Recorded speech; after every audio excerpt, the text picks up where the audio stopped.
Fala pessoal, tudo bem com vocês? Sejam bem-vindos a mais um vídeo aqui no canal. E finalmente apareceu a Margarida, hein? Quem diria? Pô pessoal, eu falei que iria gravar mais vídeos, iria tentar aumentar a frequência do canal esse ano, mas infelizmente não deu ainda para fazer isso. Eu fiquei alguns dias sem postar, eu acho que mais de 10 dias. Eu peço desculpa a vocês por isso. Mas é que esses dias eu tive muito ocupado, tive resolvendo outras coisas, então, como eu já falei várias vezes, vocês sabem como que é difícil a vida de um adulto pagador de boletos. Novamente eu peço desculpa e eu vou tentar me esforçar para conseguir postar mais vídeos aqui para vocês. Vídeos inéditos, não tão inéditos e alguns casos indicados por vocês também. Bom, eu acho que eu já falei demais aqui. E para quem está no canal há um certo tempo sabe que eu sou um cara que não gosta de ficar enrolando muito no começo do vídeo. Então vamos ao que interessa.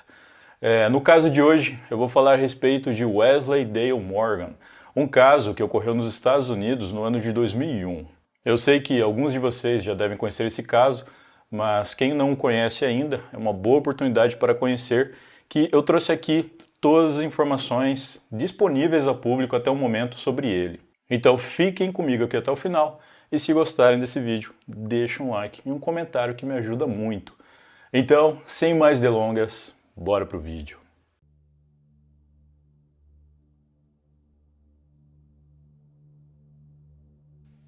Vamos começar falando de Ruby Howard, uma das figuras centrais desse caso. Ruby teve uma infância complicada. Proveniente de uma família desestruturada do estado da Louisiana, nos Estados Unidos, ela não esperava muita coisa da vida. Aos 13 anos, ela abandonou a escola e decidiu sair de casa para viver por conta própria. Nessa época, ela já consumia bebidas alcoólicas e tinha diversos problemas emocionais. Ruby não parava em lugar nenhum. Ela vivia mudando de um lado para o outro. Às vezes, ficava um tempo na casa de amigos, às vezes nas ruas e outras vezes na casa de ficantes. Algum tempo depois, ela conheceu um garoto chamado Dewey Morgan, com quem iniciou um relacionamento. Dewey era um pouco mais velho que Ruby, e assim como ela, ele também vinha de uma família sem nenhuma estrutura. Como vocês puderam perceber, os dois jovens estavam muito longe de ter uma vida estável, e mesmo assim, Ruby acabou engravidando. Isso aconteceu em 1998, e ela tinha apenas 17 anos.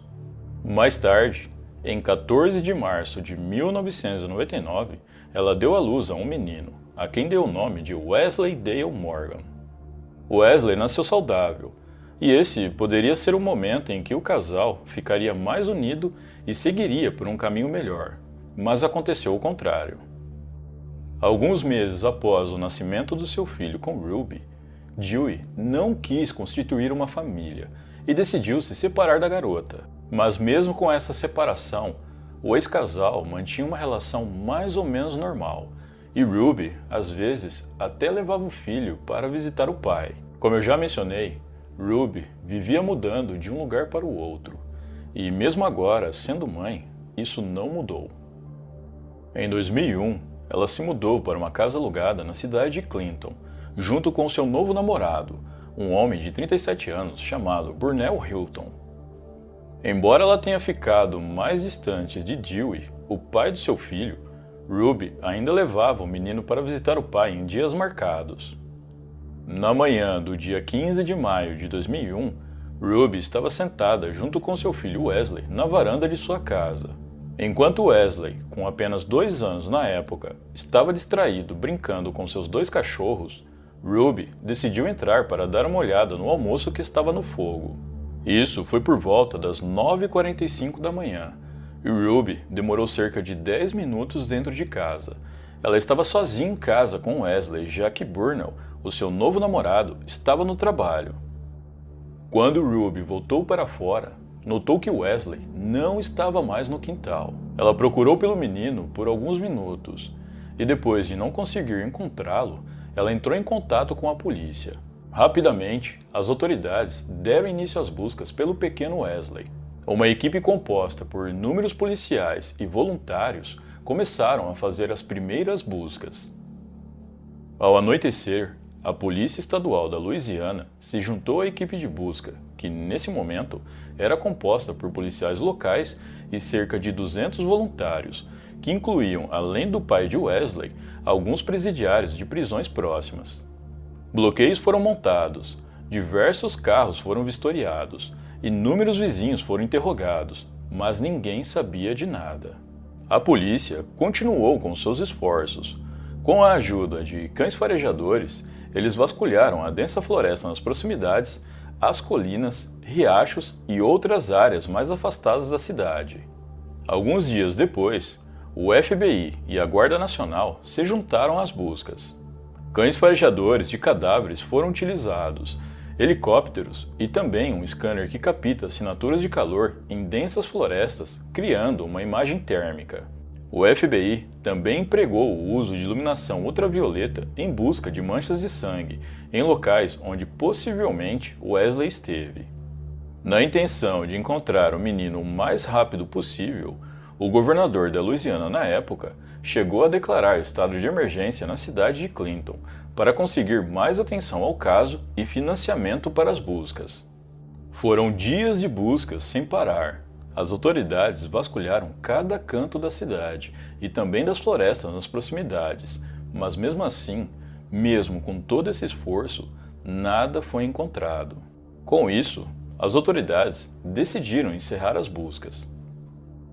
Na época, o vice-chefe da polícia chegou a dizer aos repórteres que eles procuraram pelo menino em todos os lugares que podiam e que se Wesley estivesse por lá, eles o teriam encontrado. Ele disse que a partir daquele momento, o caso deixava de ser um caso de desaparecimento para um caso com suspeita de crime e uma investigação seria iniciada. Durante as investigações, Ruby Howard, mãe de Wesley, foi apontada como a principal suspeita pelo que quer que tivesse acontecido com seu filho. O comportamento dela foi descrito como estranho durante uma grande parte das buscas. A princípio, ela pareceu muito indiferente a toda aquela situação. Claro, ela poderia estar em choque e cada pessoa reage de uma forma diferente em circunstâncias extremas como essa, mas quem era próximo dela na época diz que ela não parecia preocupada com a perda do filho. Uma outra coisa que as autoridades suspeitaram era o fato de que Ruby havia comprado um carro recentemente, só que ela não trabalhava em lugar nenhum e o seu namorado não tinha renda o suficiente para isso. Quando ela foi questionada sobre a origem do dinheiro para a compra desse carro, Ruby desconversou e não soube explicar muito bem a origem. Por esses motivos, Ruby foi interrogada diversas vezes e também ficou sob vigilância policial. Havia uma grande suspeita por parte das autoridades de que Ruby estivesse diretamente ligada ao desaparecimento do filho. Inúmeras teorias foram elaboradas, mas a que mais ganhou força foi a de que Ruby vendeu o próprio filho. Posteriormente, tanto Ruby quanto Burnell foram submetidos ao teste do polígrafo, popularmente conhecido como detector de mentiras. Burnell passou no teste, mas Ruby não. De acordo com fontes, após saber que havia sido reprovada no teste do polígrafo, Ruby se desesperou e começou a chorar dizendo que não queria passar o resto de sua vida em uma prisão. Contudo, o teste do polígrafo não poderia ser usado como uma prova de que Ruby realmente era culpada. Para isso, a polícia precisaria de evidências e, dependendo das circunstâncias, até de testemunhas. Desse modo, apesar da desconfiança das autoridades, Ruby não foi acusada e foi liberada no mesmo dia. Nos dias posteriores, Ruby ligou apenas uma vez para a polícia perguntando como estava o andamento das investigações a respeito do desaparecimento do seu filho. Novamente, as autoridades estranharam esse comportamento, já que, geralmente, familiares de vítimas de crimes costumam ligar uma vez por dia ou mais para saber do andamento das investigações. Era como se Ruby não se importasse muito. Curiosamente, algumas semanas após o desaparecimento de Wesley, Burnell, o namorado de Ruby, foi preso sob acusação de ter tirado a vida de um homem em 1998, na cidade de Zachary, na Louisiana. Burnell acabou sendo inocentado, mas após isso, ele e Ruby se separaram. Ruby não ficou muito tempo sozinha. Em julho daquele mesmo ano, ela começou um relacionamento com outro homem e cerca de uma semana depois, ela foi morar junto com ele. Poucos dias depois de Ruby ter ido morar com seu novo namorado, a polícia recebeu uma ligação informando que um garoto muito parecido com Wesley havia sido visto próximo a uma casa na cidade de Clinton. O endereço dessa casa e a identidade do seu proprietário nunca foram reveladas a público, mas na época, a polícia fez uma busca minuciosa por todo o local e nada foi encontrado. Para muitas pessoas, inclusive alguns policiais, Wesley ainda está vivo. A teoria mais comentada, como eu já disse, é a de que Ruby tenha vendido o próprio filho. Embora a polícia não tenha provas concretas a respeito disso, um acontecimento torna essa teoria aceitável. No ano de 2008, Ruby foi presa e acusada de tentar vender o seu filho, que ainda estava em seu ventre. Em uma rápida investigação, foi descoberto que no ano anterior, 2007, ela entrou em um grupo fechado em uma rede social onde os membros discutiam sobre barriga de aluguel. Lá, Ruby postou um anúncio de que, por um pequeno valor, ela entregaria o seu filho para quem fosse cuidar bem. Um dos membros do grupo perguntou: "Por quanto você vai vender o seu filho?" E Ruby respondeu: "Acho que podemos negociar. Me envie uma mensagem privada."